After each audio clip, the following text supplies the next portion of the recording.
Assalamualaikum warahmatullahi wabarakatuh. Kembali lagi dengan saya Aura Tantri dari Prodi PGM Islam 1. Video kali ini bermaksud untuk memenuhi salah satu tugas Ulumul Quran dengan dosen pengampu Dr. Adudin Alijaya. Dan kali ini saya akan membahas sedikit tentang apa itu ayat mustasyabihat ya. Oke, konsep video kali ini yaitu sebagai moderator dan juga narasumbernya, dan saya akan mencoba untuk menjadi dua-duanya. Jadi mohon untuk disimak baik-baik ya. Oke, berbicara tentang ayat mustasyabihat ya, saya ada sedikit pertanyaan nih. Apa sih ayat mustasyabihat itu ya? Dan kenapa kok bisa disebut dengan ayat mustasyabihat? Ini pertanyaan yang pertama, apa itu ayat mustasyabihat? Jadi ayat mustasyabihat adalah ayat yang maknanya belum jelas, sehingga memerlukan pentakwilan untuk mengetahui maksud dari ayat tersebut. Dan biasanya ayat ini ditafsirkan oleh para ulama dan ahli pakar nih, seperti ayat-ayat yang berhubungan dengan hal-hal yang gaib dan sebagainya.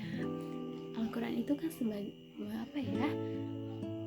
sebagai bayan atau penjelas dan juga hudan atau petunjuk. Jadi ayat mustasyabihat diturunkan bukan tanpa sebab, pasti ada sebabnya dan asbabun nuzulnya kenapa ayat tersebut diturunkan. Mbak menyebutkan bahwa ayat mustasyabihat itu sebagai ayat yang masih samar maknanya. Lalu kenapa Allah Subhanahu wa Ta'ala menurunkan ayat yang masih samar maknanya nih? Menurut para mustafsir nih, ada tujuan tertentu di balik penurunan ayat mustasyabihat ya, untuk menguji iman dan keteguhan hati seorang hamba kepada Allah Subhanahu wa Ta'ala. Allah Subhanahu wa Ta'ala menurunkan ayat-ayat yang dapat dipahami artinya dengan mudah dan juga menurunkan ayat-ayat yang sukar untuk dipahami artinya. Dalam memahami ayat-ayat mustasyabihat ini, kita diperlukan untuk merasa bahwa kita itu tidaklah sempurna dan hanya Allah saja yang mengetahui segala sesuatunya, yang Ia sendiri menciptakannya. Jadi dalam artian ketika kita tidak tahu, kita tidak bisa memahami maknanya, kita bukan hanya diam dan menerima bahwa Allah saja yang tahu. Kita juga harus berusaha untuk mempelajari apa sih maksud Allah dalam menurunkan ayat ini. Seperti itu, maka metode pentakwilan atau penafsiran menjadi salah satu usaha yang dilakukan untuk memahami maksud dari ayat mustasyabihat ini. Oke, bisa nggak sih kalau misalnya ayat mustasyabihat itu ditakwil nggak? Ayat mustasyabihat justru perlu untuk ditakwil agar mengetahui maknanya, meskipun ada beberapa ayat yang hanya Allah saja yang mengetahui maknanya. Dalam menyikapi ayat mustasyabihat ini diperlukan memperhatikan konteks pembicaraan atau tema dari ayat tersebut, lalu melihat asbabun nuzul untuk mengetahui persoalan keadaan, baik persoalan sosial hingga politik. Ada dua metode nih, maupun dari metodenya itu ada dua metode penakwilan. Yang pertama metode takwil atau takwil secara global, yang artinya takwil dengan cara mengimani serta meyakini bahwa maknanya bukanlah makna lahiriah yang merupakan sifat-sifat jiwa, sesuatu yang memiliki ukuran dan dimensi, tetapi memiliki makna yang layak bagi keagungan dan kemahasucian Allah. Yang kedua, metode takwil secara terperinci. Metode ini digunakan oleh sebagian besar ulama khalaf.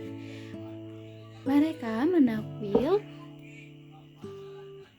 ayat-ayat mustasyabihat dengan cara terperinci dengan menentukan makna-makna kesesuaian dengan penggunaan kata tersebut dalam bahasa Arab. Seperti itu. Boleh untuk dijelaskan satu saja ayat Al-Quran yang termasuk dalam ayat mustasyabihat? Oke, untuk contoh dari ayat mustasyabihat saya mengambil dari Al-Quran surat Al-Hajj, yang artinya, apakah kamu tidak mengetahui bahwa sesungguhnya Allah mengetahui apa saja yang ada di langit dan di bumi, bahwasanya yang demikian itu terdapat dalam sebuah Sesungguhnya yang demikian itu amat mudah bagi Allah. Apa ya maksudnya dari ayat ini? Kita sebagai manusia hanya mengetahui yang terlihat saja, yang artinya ketika kita melihat benda ke langit, benda langit itu hanya kita melihat matahari, bintang, bulan. Sementara benda langit itu sendiri sangat luas ya, sangat banyak sekali, termasuk tata surya dan alam semesta ini. Dan Allah Subhanahu wa taala mengetahui hal tersebut dan segala isi. Wah, penjelasan yang cukup jelas ya tentang ayat mustasyabihat. Mudah-mudahan bermanfaat untuk saya pribadi dan juga teman-teman yang menonton video ini. Mohon maaf apabila ada kekurangan dan kesalahan dalam penjelasan dan pertanyaannya. Terima kasih. Wassalamualaikum warahmatullahi wabarakatuh.